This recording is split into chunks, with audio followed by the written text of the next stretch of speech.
Kyle Parker came off that sidewall right to him, but Socrates Brito didn't care. He's thinking 3 all the way. Great job of base running. That ball's down in the right field corner. Don't look over your shoulder. Pick up your third base. Salut les Jaguars et bienvenue dans cette 5e vidéo tuto aujourd'hui consacrée aux courses sur base. 2 phases dans cette explication. La première, les courses lorsque on est frappeur. Comment on court sur une petite frappe, comment on court sur des plus grosses frappes. Et la deuxième phase, les courses lorsqu'on est déjà sur base, y compris les vols. Avant de commencer les explications, une petite chose à savoir. En baseball, il y a 2 bases que l'on peut dépasser sans prendre le risque de se faire éliminer par la défense. Bien évidemment, la première base. Normalement, vous le savez, on a la possibilité, à la fin de notre course, de pouvoir continuer le long de la première. Mais attention, pas à n'importe quel moment, on y revient juste après. Et enfin, la seconde, on l'oublie peut-être, mais le marbre, une fois qu'on l'a touché, on n'a plus besoin, on n'est plus en jeu, et la défense ne peut plus donc nous éliminer.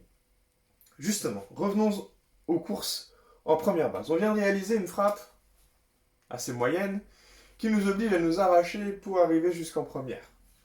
On va courir, évidemment, le plus simplement possible, tout droit. Et on a la possibilité de la dépasser. Attention toutefois, si on marque l'intention, ne serait-ce qu'un regard, un mouvement en direction de la deuxième base, on montre à l'arbitre et à la défense qu'on revient en jeu, d'accord, et on laisse la possibilité à cette défense de pouvoir nous éliminer. Donc, lorsque vous allez courir en première base, lorsque vous allez revenir dessus, d'accord, un conseil, revenez toujours par l'extérieur du terrain. De cette façon-là, nul doute que vous n'attirez pas l'attention de l'arbitre sur le fait de vouloir aller en deuxième base. Donc on va proscrire ce chemin-là pour revenir par l'extérieur du terrain. D'accord ? Attention, même une feinte comme ceci peut être considérée par l'arbitre et par la défense comme une volonté de vouloir aller jusqu'en deuxième base. D'accord ? Donc faites attention à ça. Donc évidemment, je ne vous l'ai pas expliqué, mais pour aller d'un point A à un point B, le chemin le plus efficace, c'est la ligne droite. Donc on va tâcher à courir le plus droit possible et le plus vite possible jusqu'à la première base. Et encore une fois, comme on l'a dit dans les vidéos précédentes, à partir du moment où vous mettez la balle en jeu, vous courez.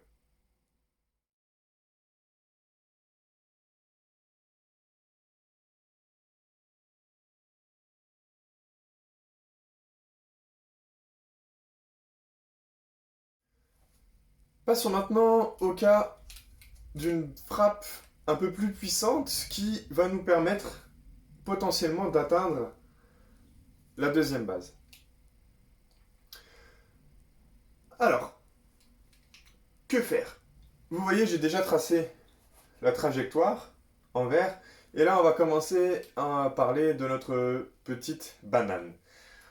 Au moment de la grosse frappe, sans forcément la regarder, ou en tout cas pas longtemps, on va se rendre compte assez rapidement qu'elle va aller assez loin, d'accord, et qu'on est sûr d'arriver jusqu'en première base.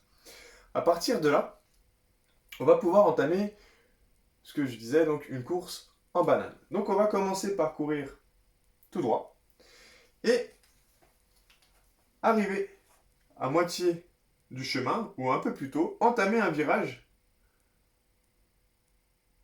pour faire en sorte de faire une ligne droite entre la première et la deuxième base.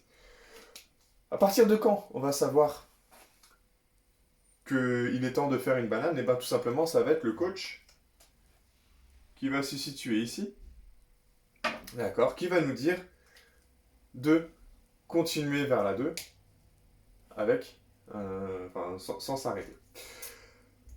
Alors, cette course, elle est super importante, car vous comprenez que si on fait la course tout droit, et que le coach nous dit au dernier moment de tourner à droite, qu'est-ce qu'on risque de faire? Un long détour pour revenir ici. D'accord? C'est pas forcément la course idéale, ça nous rallonge le pas. D'accord? Et en plus de ça, ça nous met complètement en jeu et assez proche de la défense pour qu'elle puisse nous toucher et nous taguer. D'accord? Donc vraiment une banane amorcée bien avant pour finir en ligne droite. Le cas de la grosse frappe, mais où on sait que la défense, en tout cas normalement les champs extérieurs vont ramener la balle assez vite. Et bien on va faire exactement la même chose, on va commencer une banane sauf que au lieu de courir réellement jusqu'en deux, on va s'arrêter, d'accord, à environ un quart du chemin, peut-être un peu moins, et observer ce qui se passe en défense. Si la balle est effectivement bloquée et revient très rapidement sur la deuxième base, on s'arrête et on revient gentiment. Par contre, si la balle est passée, cafouillée, etc., on aura déjà pris un peu d'avance pour continuer notre course jusqu'en deuxième base. D'accord? Ne jamais rester statique, ne jamais penser qu'une action est finie du moment que la balle n'est pas revenue vraiment dans le champ intérieur. À partir du moment où la balle est éloignée, on n'est pas en danger, donc on peut se permettre de prendre un peu d'avance, de provoquer et de voir ce qui se passe. Sous les indications du coach, évidemment. Donc voilà pour les courses en deuxième base.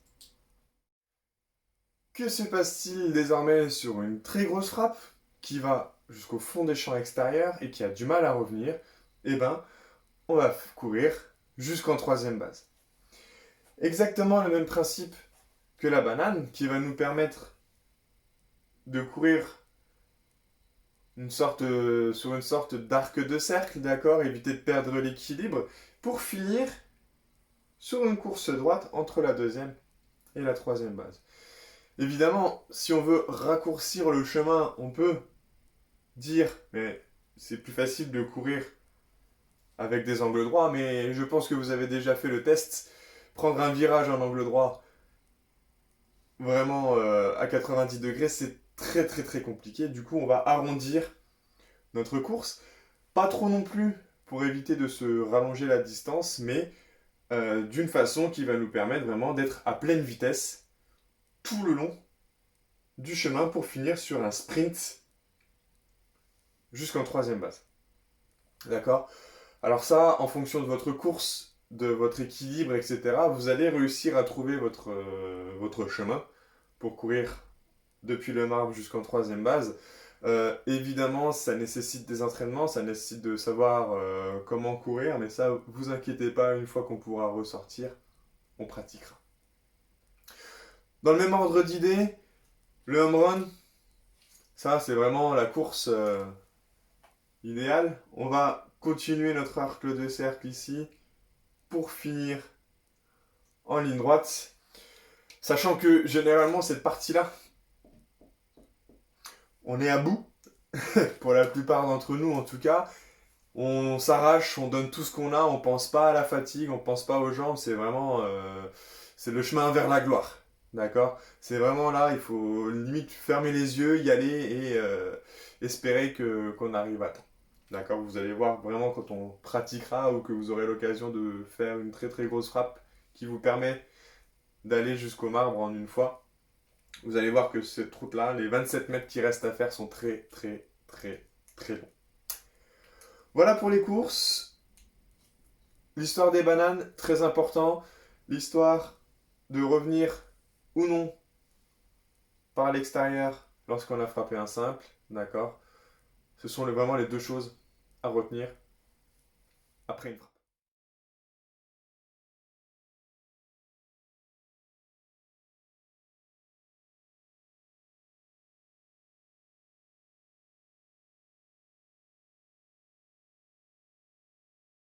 Avant de passer à la suite, un petit point de règlement lorsqu'on est situé sur base. Lorsqu'on est coureur et que notre collègue arrive à mettre la balle en jeu, si cette balle nous touche pendant notre course, on est éliminé. Donc, bien faire attention, être vigilant par rapport à ça, même si on a plus ou moins le temps de voir la balle venir, notamment quand on est situé en première base ou en deuxième base, et à faire tout son possible pour éviter de croiser son chemin. Donc évidemment, on se fait éliminer, et en plus de ça, on risque de se faire mal. Cas particulier lorsqu'on est en troisième base. On est très exposé, notamment sur les coureurs droitiers. Les frappes risquent d'arriver beaucoup à ce niveau-là. Et donc, si on prend notre avance à l'intérieur du terrain, on a malheureusement plus de probabilité de se faire toucher.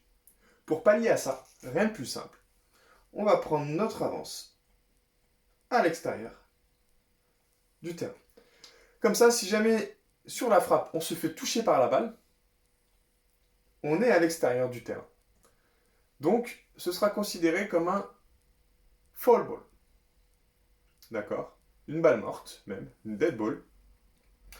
Et on ne se fera donc pas éliminer puisqu'on était en dehors du terrain. Donc la règle effectivement de l'élimination, lorsque la balle touche un coureur, ne s'effectue que sur les bonnes balles et si aucun défenseur ne l'a touché avant. Si par exemple la balle est frappée et elle est déviée par le lanceur et qu'elle nous touche dans notre course lorsqu'on est en train d'essayer de rejoindre la troisième base, là par contre, voilà, à condition évidemment que ce soit involontaire de la part du défenseur. Donc, notre avance en troisième base, et lorsque l'on va revenir sur la base, on va revenir sur le terrain et de façon à gêner l'éventuel relais que peut faire le catcheur à son défenseur de troisième base. D'accord? Qui lui va revenir comme ceci, si la balle n'est pas frappée. D'accord? Le catcheur à la balle, il est tout à fait en droit, si on a pris trop d'avance, de renvoyer la balle en troisième base pour tenter de nous éliminer. Pour éviter toute chance qu'il le fasse et surtout que la balle soit facilement rattrapable par le troisième base, on va vraiment faire une course pour revenir dans le terrain, dans la trajectoire. Alors le risque, évidemment, c'est que le catcheur nous envoie la balle dessus. Ça arrive toutefois très rarement, d'accord? Parce que si jamais il se loupe et que la balle ne fait que nous effleurer ou même ne pas nous toucher du tout et qu'elle part en champ extérieur, on a tout à fait la possibilité après de rejoindre le marbre. D'accord, donc point de vigilance quand on est sur base, attention à ne pas se faire toucher par la balle lorsqu'on court. Qu'en est-il désormais des courses sur base une fois qu'on est déjà sur un des coussins? Je vous rappelle que atteindre la base suivante sans même que le frappeur ait mis la balle en jeu est tout à fait autorisé et on appelle ça un vol de base. Comment cela va se passer? Prenons un exemple très simple. Le vol de deuxième base. À partir du moment où on a pris nos signaux, en étant en contact avec la base, on regarde le coach, il nous fait le signal pour un vol de base. Vous êtes dans l'obligation de l'exécuter. Le coach décide des stratégies, vous les appliquez. On prend donc, suite à la prise de signaux, notre lead. Plus ou moins agressif en fonction de notre capacité à revenir sur base au cas où. Premier point de vigilance va se situer au niveau du lanceur. Il est tout à fait capable et en mesure de réaliser ce qu'on appelle un pick-off, c'est-à-dire de renvoyer la balle vers la base où on se situe pour que son collègue en défense nous touche avant même qu'on ait eu le temps d'y revenir. Donc, au moindre mouvement, être vigilant. À partir du moment où vous êtes sûr qu'il a initié son lancer vers le marbre, là, vous ne posez plus de questions. Vous courez sans réfléchir et sans regarder la balle jusqu'à la deuxième base. Très important. Sans réfléchir, sans regarder la balle. Il ne faut pas perdre de temps, d'accord, et courir tout droit le plus vite possible. Une fois arrivé sur la deuxième base, comment on sait si on doit finir au sol ou debout. Là encore, c'est le coach qui prend la décision. Dans la majorité des cas, vous allez devoir finir au sol, en slidant. Sauf contre ordre de votre coach, qui vous hurlera dans votre casque, debout. Chez les Jaguars, c'est pas très dur. Lorsque l'on doit finir en slidant, vous entendrez le signal au sol. Lorsque vous devez finir debout, vous entendrez le signal debout. Si jamais vous n'entendez rien, parce que le coach ne l'a pas dit, ou parce qu'il y a trop de vent et justement qui s'engouffre dans le casque, vous finissez par sécurité au sol. Il en va de même pour les vols de 2, avec un lead toutefois un peu plus important, car le lanceur va devoir faire un mouvement en se retournant vers la deuxième base pour envoyer le pick-off, ce qui va nous laisser quelques dizaines de secondes supplémentaires pour réagir et pouvoir retourner sur notre base. Là, généralement, lorsqu'on vole la 3, il n'y a pas trop de questions à se poser, on finit au sol. Tout simplement, vous voyez la distance entre le catcher qui est situé ici, qui va tenter de renvoyer la balle en troisième base, et la distance jusqu'en deuxième base. Il n'y a quand même pas photo, c'est beaucoup plus court, et vous êtes beaucoup plus facilement en danger en volant la troisième base. Donc voilà pour les vols de base.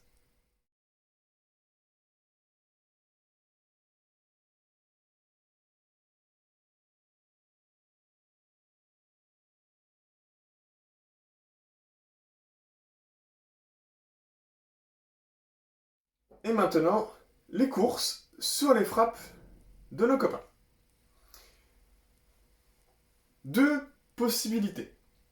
Soit on est sur un jeu forcé et la frappe n'est pas super réussie et du coup on n'a pas le choix, il faut courir tout droit en s'arrêtant évidemment sur la deuxième base ou sur la troisième base. Deuxième possibilité, on est sur une frappe un peu plus réussie qui va nous permettre éventuellement de courir deux bases au lieu d'une. Là, exactement sur le même principe que lorsque l'on était frappeur, on va initier une course en courbe pour finir tout droit. D'accord? Ça va nous permettre de gagner en vitesse et de finir sur une ligne droite, donc qui est le chemin le plus court pour aller d'un point A à un point B. Petite particularité lorsqu'on est en deuxième base et que le jeu n'est pas forcé. Dans les cas-là, on va prendre notre avance un peu plus en profondeur dans le terrain et non pas ici, comme on peut en avoir l'habitude. Pourquoi? Parce que si on n'est pas forcé de courir, on n'est donc pas forcé d'aller jusqu'en troisième base si la balle reste en champ intérieur. Je vous rappelle les vidéos juste avant. Par contre, si c'est un coup sûr, si c'est un hit, le fait d'avoir pris une avance plutôt à l'extérieur du terrain va nous permettre d'amorcer une trajectoire en courbe pour aller marquer un point. Ce qui sera beaucoup moins évident si on est situé ici où on doit faire le chemin inverse pour repartir sur quelque chose d'un peu plus droit une fois arrivé en troisième base. Donc ça, on évite. Attention, je rappelle, c'est lorsque on se situe en deuxième base et qu'il n'y a personne derrière nous en première, sur des jeux non forcés. Voilà, j'en ai fini pour les courses sur base. Donc, à adapter en fonction de la frappe, en fonction du jeu, en fonction du nombre de retraits. Enfin, comme d'habitude, beaucoup de choses à penser avant que le lanceur initie son lancer. Prochaine vidéo très bientôt. Je vous souhaite une bonne fin de journée. Ciao!